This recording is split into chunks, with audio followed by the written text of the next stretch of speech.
مشہد کی سرد صبح تھی۔ ایران کے ایک عام سے محلے میں ایک ایسا بچہ پیدا ہوا جس کے بارے میں اس وقت کسی کو اندازہ نہیں تھا کہ ایک دن اس کا نام پوری دنیا میں گونجے گا۔ وہ بچہ تھا سید آیت اللہ علی خامنائی۔ سن 1939 ایران کے مقدس شہر مشہد کی تنگ گلیوں میں ایک سادہ سا گھر تھا۔ نہ محل، نہ دولت، نہ شان و شوکت، مگر اس گھر میں ایک چیز ضرور تھی: علم۔ ان کے والد سید جواد خامنائی ایک معروف دینی عالم تھے۔ گھر چھوٹا تھا، آمدنی کم تھی، لیکن علم کی روشنی بہت بڑی تھی۔ روایت ہے کہ کئی بار ایسا بھی ہوتا کہ گھر میں کھانے کے لیے زیادہ کچھ نہ ہوتا، مگر کتابیں ضرور ہوتیں۔ اسی ماحول میں ایک ایسا بچہ پروان چڑھ رہا تھا جس کے اندر غیر معمولی خاموشی تھی۔ وہ عام بچوں کی طرح شور نہیں کرتا تھا، وہ غور کرتا تھا، گھنٹوں بیٹھ کر سوچتا رہتا تھا۔ بچپن میں ہی اس کے اندر ایک عجیب سی سنجیدگی تھی۔ لوگ کہتے تھے یہ بچہ عام نہیں ہے۔ سید آیت اللہ علی خامنائی کا تعلق ایک سید خاندان سے تھا، یعنی وہ نسب کے اعتبار سے حضرت محمد مصطفیٰ صلی اللہ علیہ وآلہ وسلم کے خاندان سے تعلق رکھتے تھے۔ ایران میں سید ہونا صرف ایک شناخت نہیں، یہ ایک ذمہ داری سمجھا جاتا ہے۔ بچپن میں ہی ان کے والد نے ان سے کہا تھا، علم حاصل کرو، کیونکہ علم ہی وہ طاقت ہے جو انسان کو زمانے سے آگے لے جاتی ہے۔ یہ الفاظ ان کے ذہن میں ہمیشہ کے لیے نقش ہو گئے۔ ان کے بچپن کے دوست بعد میں بتایا کرتے تھے کہ وہ کھیلتے کم تھے، پڑھتے زیادہ تھے۔ جب دوسرے بچے میدان میں دوڑ رہے ہوتے تو وہ اکثر کسی کونے میں بیٹھ کر کتاب پڑھ رہے ہوتے تھے۔ قرآن، تفسیر، اسلامی تاریخ، یہ سب ان کے بچپن کا حصہ بن گیا تھا۔ ان کے استادوں کو جلد ہی اندازہ ہو گیا تھا کہ یہ بچہ صرف پڑھ نہیں رہا، یہ سمجھ رہا ہے، اور جو بچہ سمجھ کر پڑھتا ہے وہی آگے جا کر تاریخ لکھتا ہے۔ بچپن میں ہی ایک اور چیز واضح تھی، ان کے اندر خوف بہت کم تھا۔ وہ سچ بولنے سے نہیں گھبراتے تھے۔ کئی دفعہ مدرسے میں اساتذہ کے سامنے بھی اپنی رائے دے دیتے تھے۔ یہی وہ چیز تھی جو بعد میں ان کی شخصیت کی سب سے بڑی پہچان بنی۔ ایک ایسا انسان جو دباؤ میں بھی اپنے نظریے سے پیچھے نہ ہٹے۔ کسی نے نہیں سوچا تھا کہ مشہد کی انہی گلیوں میں کھیلنے والا یہ خاموش سا لڑکا ایک دن ایران کی سیاست، ایران کی مذہبی قیادت اور پورے خطے کی تاریخ تینوں پر اثر ڈالنے والا بن جائے گا۔ لیکن یہ تو صرف آغاز تھا، کیونکہ ابھی اس لڑکے کی زندگی میں آنے والا تھا وہ مرحلہ جہاں علم کی تلاش اسے ایک ایسے راستے پر لے جانے والی تھی جو اسے دنیا کے بڑے علماء کے درمیان کھڑا کر دے گا۔ وہ مرحلہ شروع ہونے والا تھا جب اس نے فیصلہ کیا کہ وہ اپنی زندگی علم کے لیے وقف کر دے گا۔ مشہد کی وہی گلیاں، وہی چھوٹا سا گھر، مگر اب وہ خاموش بچہ بڑا ہو رہا تھا۔ وقت کے ساتھ اس کے اندر ایک عجیب سی پیاس پیدا ہو رہی تھی، علم کی پیاس۔ وہ صرف پڑھنا نہیں چاہتا تھا، وہ سمجھنا چاہتا تھا، اور یہی چیز اسے دوسرے طلباء سے مختلف بنا رہی تھی۔ یہ وہ عمر تھی جب اکثر نوجوان دنیا کے رنگوں میں کھو جاتے ہیں، مگر آیت اللہ علی خامنائی کی دنیا بالکل مختلف تھی۔ ان کی دنیا تھی کتابیں، علماء، بحث و مباحثہ اور سچ کی تلاش۔ انہوں نے اپنی ابتدائی دینی تعلیم مشہد کے مدارس میں شروع کی۔ وہاں اساتذہ جلد ہی سمجھ گئے کہ یہ طالب علم عام نہیں ہے۔ کئی دفعہ ایسا ہوتا کہ اساتذہ کوئی پیچیدہ مسئلہ بیان کرتے اور کلاس کے ختم ہونے کے بعد یہ نوجوان طالب علم خاموشی سے کھڑا ہو کر سوال پوچھ لیتا، ایسا سوال جو باقی طلباء کے ذہن میں آیا ہی نہ ہوتا تھا۔ ایک استاد نے ایک بار کہا تھا، یہ لڑکا صرف علم حاصل نہیں کر رہا، یہ علم کو زندہ کر رہا ہے۔ ان کی یادداشت حیران کن تھی۔ کہا جاتا ہے کہ اگر وہ کوئی کتاب پڑھ لیتے تو اس کے صفحات تک یاد رکھتے تھے۔ ایک بار مدرسے میں ایک بحث چل رہی تھی۔ کسی عالم نے ایک قدیم کتاب کا حوالہ دیا تو نوجوان خامنائی نے فوراً کہا، یہ حوالہ اس کتاب کے فلاں باب کے فلاں صفحے پر موجود ہے۔ جب کتاب نکالی گئی تو واقعی وہی صفحہ تھا۔ اس دن کئی لوگ حیران رہ گئے۔ جیسے جیسے وقت گزرتا گیا، ان کا نام مشہد کے علمی حلقوں میں پھیلنے لگا۔ لوگ کہتے تھے، یہ نوجوان صرف پڑھنے والا نہیں، یہ سوچنے والا ہے، اور تاریخ میں وہی لوگ اثر چھوڑتے ہیں جو سوچنے کی ہمت رکھتے ہیں۔ پھر ایک دن ایسا آیا جب انہوں نے ایک بڑا فیصلہ کیا۔ انہوں نے مشہد چھوڑنے کا ارادہ کیا۔ مقصد تھا ایران کے سب سے بڑے علمی مرکز کا سفر۔ شہر تھا قم۔ یہ وہ شہر تھا جہاں بڑے بڑے علماء تعلیم دیتے تھے، اور یہی وہ جگہ تھی جہاں ایک شخصیت موجود تھی جو بعد میں ایران کی تاریخ بدلنے والی تھی، اور وہ شخصیت تھی روح اللہ خمینی۔ جب آیت اللہ خامنائی قم پہنچے تو وہاں کا ماحول ہی مختلف تھا۔ علمی مباحثے، فکری گفتگو، گہرے نظریات، یہ وہ جگہ تھی جہاں ذہنوں کی تربیت ہوتی تھی۔ اسی دوران ان کی ملاقات امام خمینی سے ہوئی۔ یہ ملاقات صرف ایک استاد اور شاگرد کی ملاقات نہیں تھی، یہ دو نظریات کا ملنا تھا۔ امام خمینی نے اس نوجوان طالب علم میں وہ چیز دیکھی جو ہر استاد اپنے شاگرد میں دیکھنا چاہتا ہے: جذبہ، ہمت اور سچ کے لیے کھڑے ہونے کا حوصلہ۔ قم کے مدرسوں میں بہت سے طلباء تھے، مگر خامنائی میں کچھ مختلف تھا۔ وہ صرف درس نہیں سنتے تھے، وہ بحث کرتے تھے، وہ سوال کرتے تھے، وہ سوچتے تھے۔ اسی وجہ سے آہستہ آہستہ علماء کی نظر میں ان کی اہمیت بڑھنے لگی۔ لیکن انہیں ابھی یہ اندازہ نہیں تھا کہ علم کا یہ سفر جلد ہی انہیں ایک ایسے راستے پر لے جانے والا ہے جہاں کتابوں کی جگہ جد و جہد لینے والی تھی، جہاں خاموشی کی جگہ انقلاب کی گونج سنائی دینے والی تھی، اور جہاں ایک طالب علم ایک دن ایک انقلابی رہنما بننے والا تھا، کیونکہ ایران میں ایک ایسا طوفان اٹھنے والا تھا جو پوری تاریخ بدل دے گا۔ اور اس طوفان کا مرکز ہونے والا تھا ایک نوجوان عالم جس کا نام تھا علی خامنائی۔ قم کی علمی محفلوں میں بیٹھا وہ نوجوان عالم اب صرف کتابوں تک محدود نہیں رہا تھا۔ دنیا بدل رہی تھی، ایران بدل رہا تھا، اور حالات ایک ایسے موڑ پر پہنچ رہے تھے جہاں خاموش رہنا ممکن نہیں تھا۔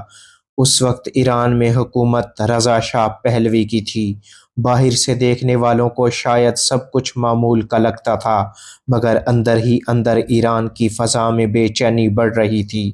لوگ سوال پوچھنے لگے تھے، علماء سوال اٹھانے لگے تھے، اور اسی آواز کے مرکز میں ایک شخصیت تھی: روح اللہ خمینی۔ یہ وہ وقت تھا جب نوجوان علماء کی ایک نسل تیار ہو رہی تھی، اور اس نسل کے نمایاں افراد میں ایک نام تھا: آیت اللہ علی خامنائی۔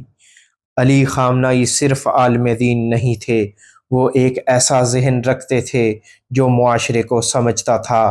وہ جانتے تھے کہ صرف درس و تدریس کافی نہیں، لوگوں کو بیدار کرنا بھی ضروری ہے۔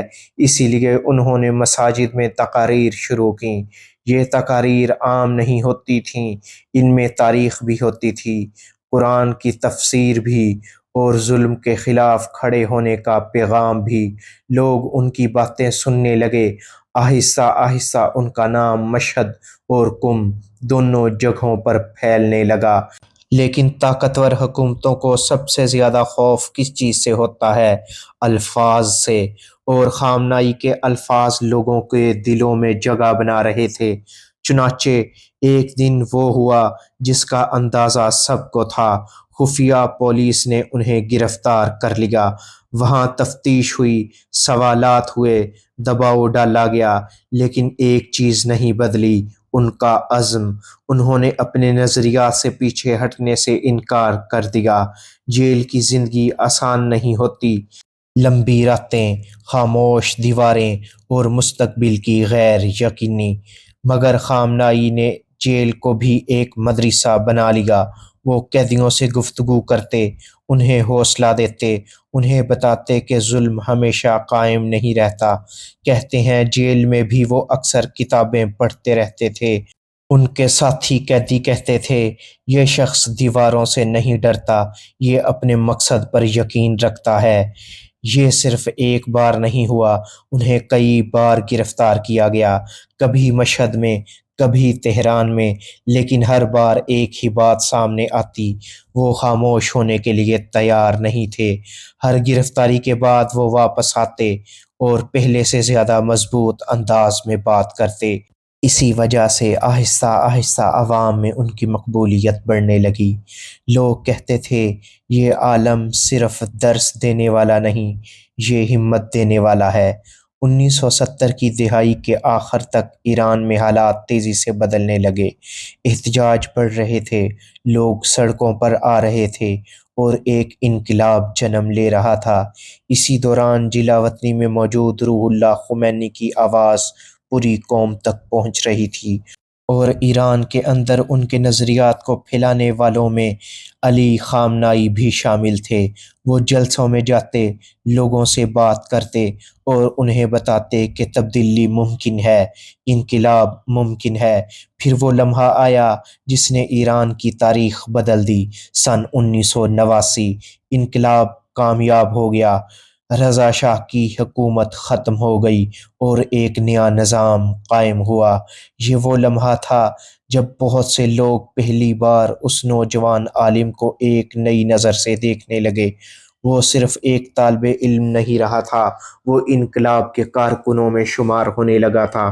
مگر ان کی زندگی کا سب سے بڑا مرحلہ ابھی باقی تھا، کیونکہ آنے والے برسوں میں یہی شخصیت ایران کی سب سے بڑی سیاسی اور مذہبی ذمہ داری سنبھالنے والا تھا۔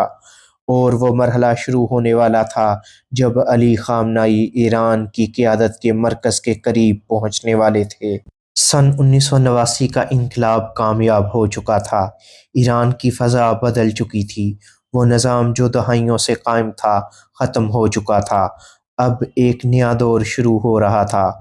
اس نئے دور کے مرکز میں ایک شخصیت تھی، روح اللہ خمینی، اور ان کے قریب جن لوگوں پر اعتماد کیا جا رہا تھا ان میں ایک نام تیزی سے ابھر رہا تھا، سید آیت اللہ علی خامنائی کا۔ اور وہ اب صرف ایک انقلابی عالم نہیں رہے تھے، وہ ایک ایسے رہنما بن رہے تھے جس پر اہم ذمہ داریاں ڈالی جا رہی تھیں۔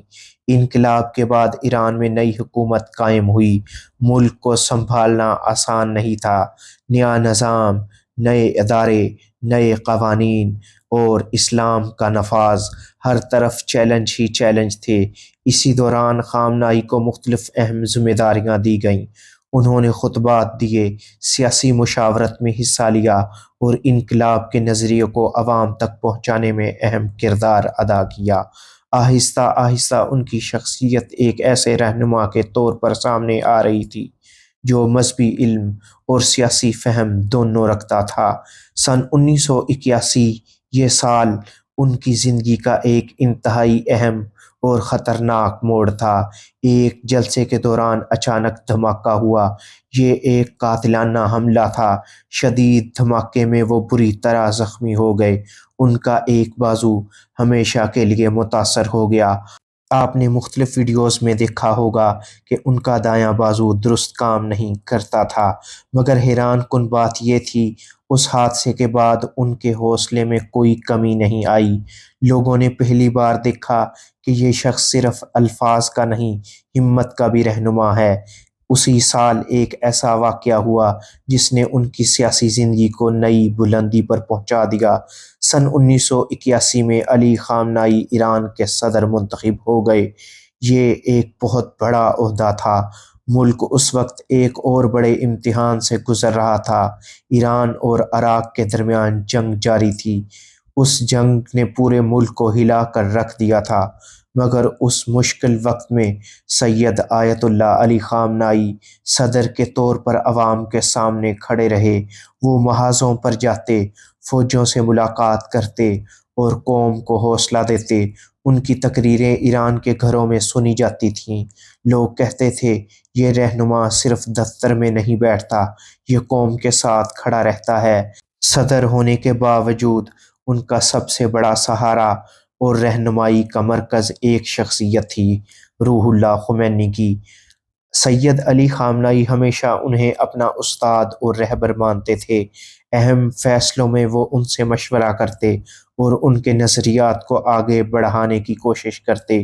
یہ تعلق صرف سیاسی نہیں تھا، یہ شاگرد اور استاد کا رشتہ بھی تھا۔ سن 1999 ایران ایک بڑے صدمے سے دوچار ہوا۔ امام خمینی انتقال فرما گئے۔ یہ وہ لمحہ تھا جب پوری قوم غم میں ڈوب گئی، مگر ساتھ ہی ایک بڑا سوال بھی سامنے آیا، اب قیادت کون سنبھالے گا؟ ایران کی مجلس خبرگان نے طویل مشاورت کے بعد ایک فیصلہ کیا، ایک ایسا فیصلہ جس نے تاریخ کا رخ بدل دیا۔ اسی سال سید آیت اللہ علی خامنائی ایران کے سپریم لیڈر منتخب ہو گئے۔ یہ صرف ایک عہدہ نہیں تھا، یہ ایک بہت بڑی ذمہ داری تھی۔ اب وہ صرف ایک صدر نہیں رہے تھے، وہ ایران کے سب سے بڑے مذہبی اور سیاسی رہنما بن چکے تھے۔ اب ان کی زندگی کا ایک نیا باب شروع ہو چکا تھا۔ یہ باب تھا قیادت کا، فیصلوں کا اور تاریخ بنانے کا۔ آنے والے برسوں میں ان کی قیادت ایران کے اندر بھی اور باہر بھی گہرے اثرات چھوڑنے والی تھی، اور یہی وہ دور تھا جب ان کے چاہنے والوں کے نزدیک وہ صرف ایک رہنما نہیں بلکہ ایک نظریے کی علامت بن گئے۔ سن 1999 جب سید آیت اللہ علی خامنائی ایران کے سپریم لیڈر منتخب ہوئے تو بہت سے لوگوں کے ذہن میں سوال تھا، کیا وہ اس عظیم ذمہ داری کو سنبھال سکیں گے؟ کیونکہ اس سے پہلے یہ منصب ایک ایسی شخصیت کے پاس تھا جنہیں انقلاب کا بانی سمجھا جاتا تھا، یعنی روح اللہ خمینی۔